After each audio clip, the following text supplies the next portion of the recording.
Welcome back, everyone. Take a second, right now, to look around the room you're sitting in. Or if you're driving, look at the dashboard of your car.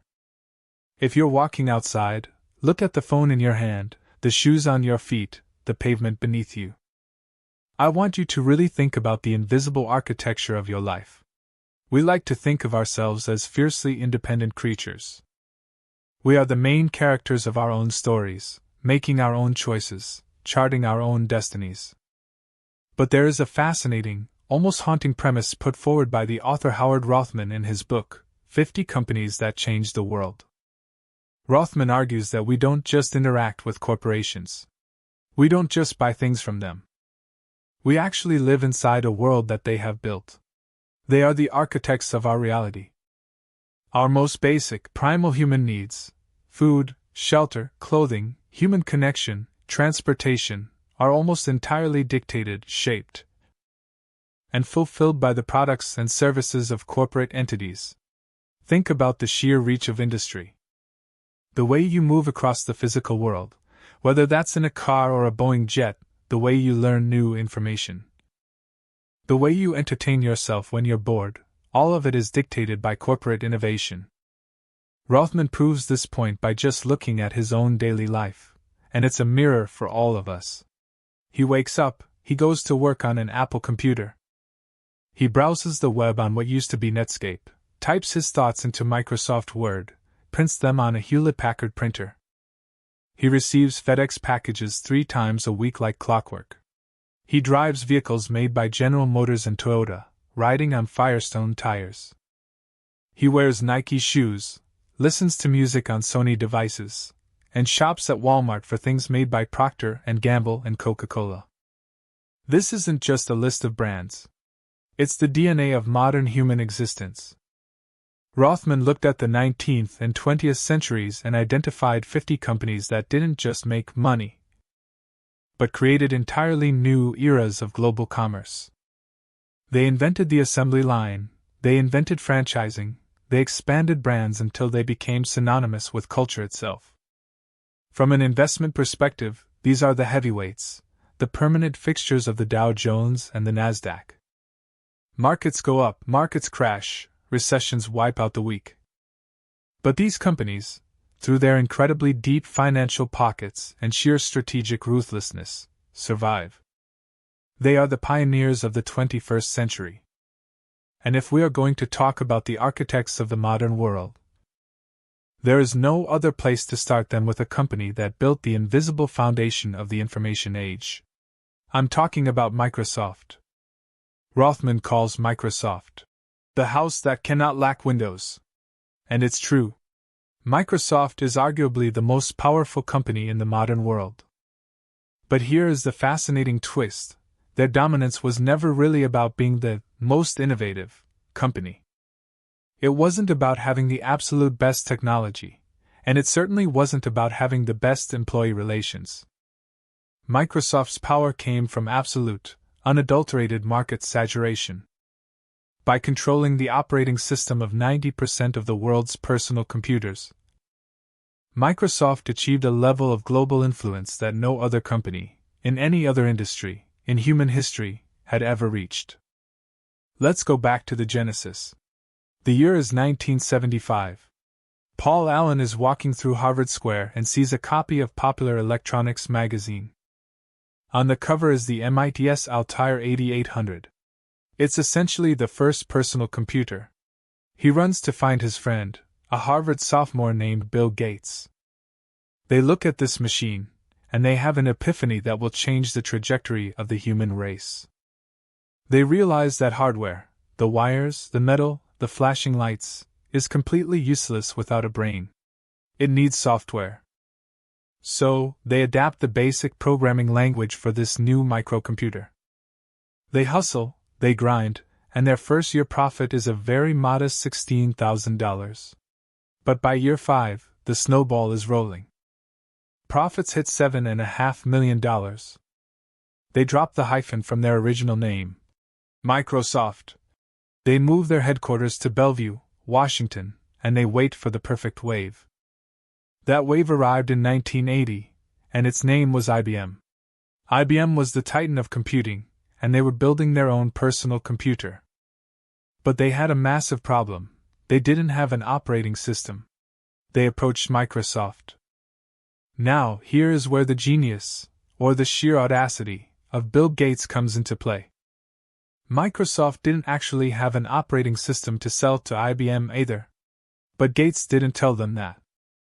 Instead, he went out and found a local programmer at Seattle Computer Products who had written something called QDOS. Do you know what QDOS stood for? Quick and Dirty Operating System. Gates bought it outright for $50,000. Think about that for a second. $50,000. It has to be the single greatest return on investment in the history of capitalism. Gates took QDOS, refined it, slapped the name MS-DOS on it, and licensed it to IBM. But the crucial detail, the detail that made Bill Gates the richest man in the world, was that he didn't sell it to IBM exclusively. He retained the right to license it to other computer manufacturers. This was the takeoff point. By 1981, MS-DOS was licensed to 50 different hardware manufacturers. Microsoft had become the inescapable brain of the digital revolution. By 1986, Microsoft went public, maintaining a staggering 25% profit margin on sales. But they weren't without their stumbles.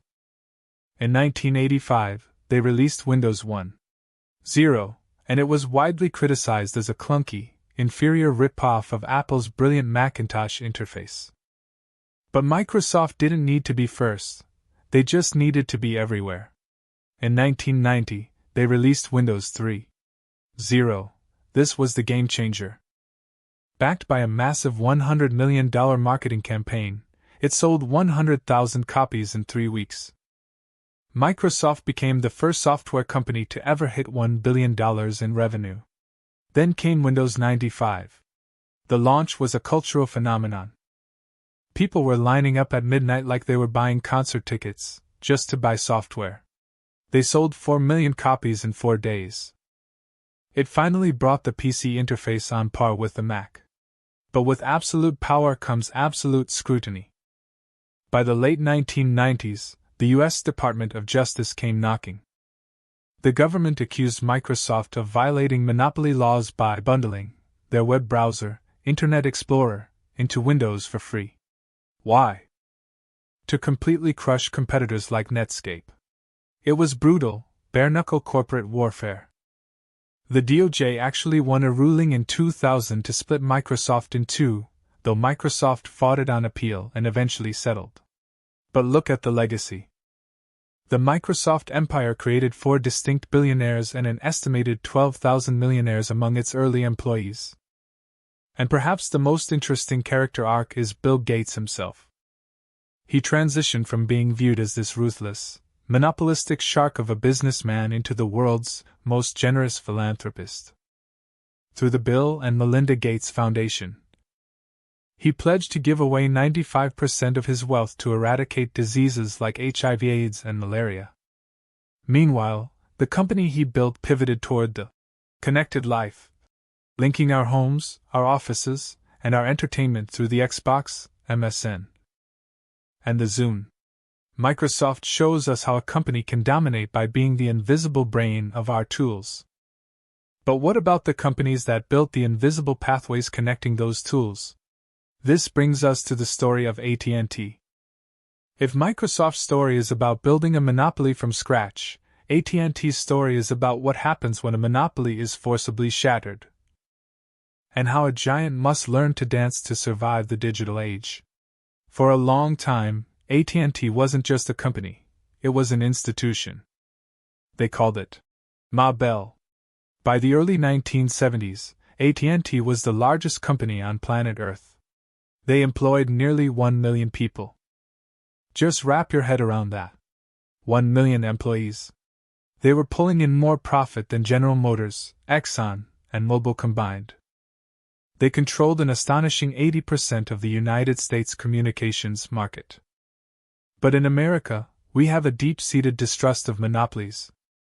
In 1974, the Department of Justice initiated an antitrust suit against AT&T that lasted for years.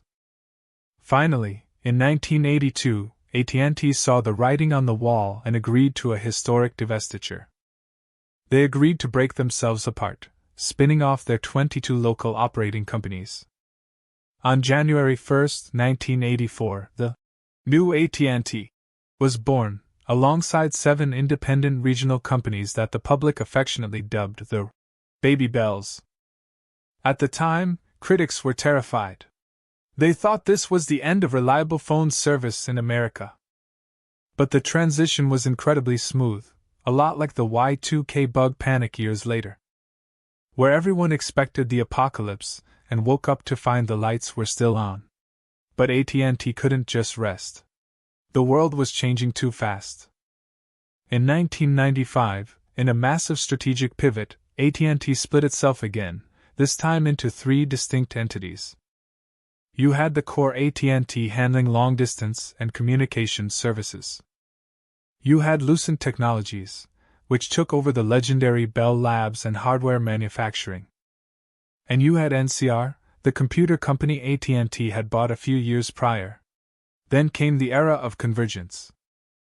In 1997, under CEO Michael Armstrong, AT&T realized that the future wasn't just phone calls, it was data. They bought TCI, the largest cable provider at the time, to bundle internet, high-speed data, and phone services together. But the most poetic, almost Shakespearean twist in corporate history happened in 2005. One of those original Baby Bells that had been spun off in 1984, a company called Southwestern Bell, or SBC, had grown so large and so powerful that it actually turned around and acquired its former parent company, AT&T Corp. The child swallowed the mother. But SBC knew the power of a brand, so they kept the iconic AT&T name. Under Randall Stephenson in 2007, this reborn AT&T completely shifted its vision away from the old copper landlines of the past and went all in on wireless technology and multimedia services. They adapted, they survived, and they continued to lay the invisible tracks of our modern communication. Now, we've talked about the software that runs our minds, and the networks that carry our voices. But what about the physical world? What about the machinery that actually moves our bodies? We have to talk about the Ford Motor Company. Ford's legacy is so much bigger than just the automobile. Ford invented the modern concept of mass production. They didn't just change what we drive, they changed how human beings work, how we consume, and how the global economy functions. It starts with Henry Ford. Now, Henry Ford was not an overnight success. He actually had 2 failed attempts at starting a car company, including the Detroit Automobile Company, before he finally found success in 1903. At that time, cars were playthings for the ultra-rich. They were bespoke, handcrafted novelties. But Ford had a radically different vision. He wanted to make the car a tool for the masses. In 1908, he released the Model T, affectionately known as the Tin Lizzie. The demand was instantaneous and overwhelming. He received 10,000 orders almost immediately. Ford realized that traditional manufacturing, where a team of mechanics stood around a car and built it from the ground up, was too slow. He had to rethink the very nature of human labor. In 1913, he implemented the moving assembly line. This is one of the great pivot points in human history. Instead of bringing the worker to the car, Ford brought the car to the worker. Each worker stood in one place and did one highly specialized task over and over again as the chassis rolled past them. The results were staggering. Production skyrocketed to 168,000 units in a single year. Ford captured 1/3 of the entire U.S. auto market. He made the car affordable, and in doing so, he built the American middle class. Through the decades, Ford continued to adapt. They diversified into trucks, tractors, even aircraft. During World War II, Ford's massive industrial machine was repurposed to save the free world. Their plants churned out B-24 bombers and tanks. After Henry Ford died in 1947, leadership passed to his grandson, Henry Ford II, and the company went public in 1956. They weathered the massive invasion of highly efficient Japanese cars in the 1970s and 80s by innovating with models like the Taurus and their legendary F-Series trucks. But let's fast forward to the modern era, because survival requires constant reinvention. In the year 2000, William Clay Ford Jr. did something that was almost unthinkable for an auto executive at the time. He publicly admitted that SUVs were causing environmental damage. He pledged to increase fuel efficiency by 25%, steering this massive industrial ship toward a green future. They also revolutionized how cars are designed. The book highlights a brilliant example of this digital shift. In 1985, if Ford wanted to do a physical crash test to see if a car was safe, it cost them $60,000 per test. They had to build the car, rig it up, and smash it into a wall. By the year 2000, they had moved to highly advanced computer simulations. The cost of a crash test dropped from $60,000 to just $10. That is the power of moving from the mechanical age to the information age. And they expanded their global footprint aggressively. In 1995, long after the bitter history of the Vietnam War, Ford entered Vietnam with a $102 million assembly plant in Hai Duong. It was one of the largest U.S. investments in the country, proving that capitalism and commerce can build bridges where politics once dropped bombs. Ford industrialized the world. But right around the time Ford was fighting off foreign competition in the late 1970s, two young guys in a garage in Northern California were about to take all that industrial power and shrink it down so it could fit on your desk. I'm talking, of course, about Apple Incorporated. If Ford democratized transportation, Apple's great contribution was the democratization of computing. Before Apple, computers were elitist machines. They were massive, complicated mainframes operated by scientists in white coats. Steve Jobs and Steve Wozniak changed all of that. It was pure alchemy. In 1976, working out of a garage, they introduced the Apple I.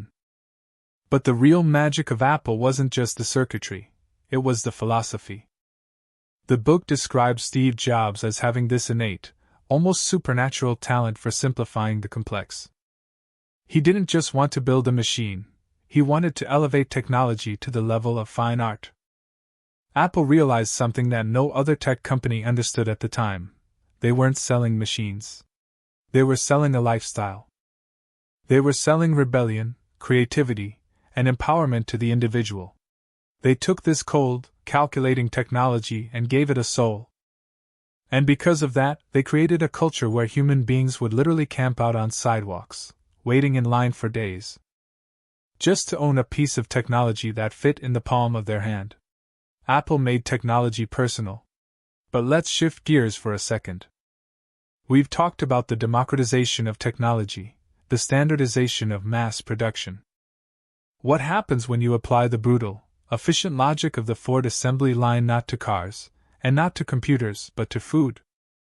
You get the architecture of standardization. You get McDonald's. The story of McDonald's is a masterclass in seeing what others overlook. It starts with a man named Ray Kroc. Kroc was not a young tech prodigy in a garage. He was a 52-year-old traveling salesman, pushing multi-mixers for milkshakes. He was grinding out a living, visiting diners all across the country. One day, he gets an order from a small restaurant in San Bernardino, California. They didn't want one mixer, they wanted 8. Kroc was baffled. Who needs to make 40 milkshakes at exactly the same time? He traveled out there to see it with his own eyes. What he found was a restaurant run by two brothers, Dick and Maurice McDonald. Originally, the brothers had run a typical car-hop drive-in, which was hugely popular in 1940s California. But in 1948, they did something radical. They realized that car hops were slow, dishes got broken, and the menu was too complicated. So, they completely gutted their business model. They eliminated carside service. They lowered their prices. And most importantly, they implemented a strictly limited menu. They created what they called the Speedy service system. The centerpiece was the 15-cent hamburger. And here is the genius of it: it was served identically every single time. It had mustard, ketchup, onions, and exactly 2 pickles. No substitutions. No special orders. They had turned food preparation into an industrial assembly line. When Ray Kroc saw this, his mind exploded. He didn't just see a popular local burger joint. He saw a system that could be replicated on every street corner in America. In 1954, he became their national franchising agent. He opened his first franchise store in Des Plaines, Illinois, in 1955. Kroc was a man obsessed with operational standards. He lived by a famous mantra: if you have time to lean, you have time to clean. He wasn't just an executive sitting in an ivory tower. He would personally go out and sweep the parking lots of his restaurants to set an example. He believed that leadership is reflected in the standards you set for yourself. By 1961, Kroc was tired of splitting profits and arguing over details with the McDonald brothers. He bought them out completely for $7 million. And he famously kept the name McDonald's. Why? Because he knew marketing. He famously said that the name Kroc's Burgers just didn't have the same warm, American ring to it. The milestones piled up. In 1963, they sold their 1 billionth burger and introduced a clown named Ronald McDonald, who would become a globally recognized icon on par with Santa Claus. In 1965, the company went public. If you had the foresight to invest just $2,500 in that IPO, it would eventually be worth millions. But like all the companies in Rothman's book, McDonald's had to adapt to survive. They weren't just a burger company, they became a social force. In 1974, they created the Ronald McDonald House to provide a place to stay for families of critically ill children. When the coffee craze hit the world, McDonald's didn't ignore it. They went to Australia in 1993 and launched McCafe, directly taking on premium coffee brands. And as public tastes changed, as people wanted a more premium dining experience, McDonald's initiated a massive global redesign in 2006. They stripped away the cheap plastic seating and the harsh fluorescent lights, replacing them with wood, exposed brick, and muted, relaxing earth tones. They standardized the food, and then they standardized the feeling of comfort. So, we have the standardization of food, the mass production of cars, the democratization of computers, the global network of telecommunications. But there is one final piece to this puzzle we need to cover today. How did everyday, average people actually begin to connect with each other across this vast digital void? Before Facebook, before Twitter, before broadband, there was America Online. AOL. And the story of AOL is the story of a visionary who was laughed out of the room, only to return and buy the building. That visionary was Steve Case. In the early 1980s, long before the internet was a household word, Case had a profound belief in the online community.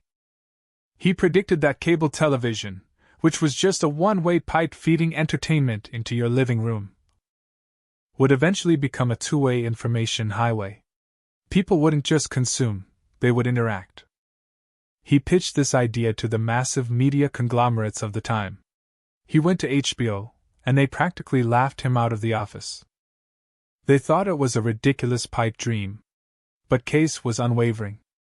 He took over a struggling, practically bankrupt video game company called Control Video, and in 1985, he reorganized it into Quantum Computer Services. Case realized something that the hardcore computer geeks of the 1980s completely missed. The early internet, bulletin board systems, Usenet, was incredibly hostile to normal people. You had to know complex commands just to read a message. Case decided that if the online world was going to explode, it had to be accessible to the average consumer. It had to be friendly. In 1991, he renamed his service America Online. He focused entirely on simplicity. He gave us chat rooms. He gave us easy-to-use email with that iconic voice saying, You've got mail. He gave us curated news and weather. And his strategy worked flawlessly. During the mid-1990s, AOL's membership was doubling every 8 months. They were blanketing the earth with those free trial CD-ROMs. You couldn't open a magazine or check your mailbox without an AOL disk falling out. AOL faced massive, well-funded competition from giants like CompuServe and Prodigy. But they outmaneuvered them through sheer user-friendliness and aggressive marketing.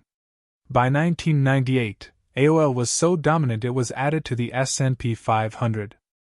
They then turned around and bought their old rival, CompuServe, and eventually snapped up Netscape.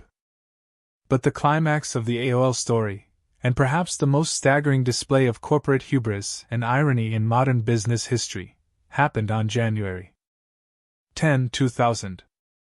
At the absolute peak of the dot-com bubble, Steve Case stood at a podium and announced that America Online was merging with Time Warner in a deal initially valued at $172 billion, which later swelled to $290 billion. It was a minnow swallowing a whale. The new media had officially conquered the old media. And remember how Steve Case was rejected and mocked by HBO in the 1980s? Well, Time Warner owned HBO.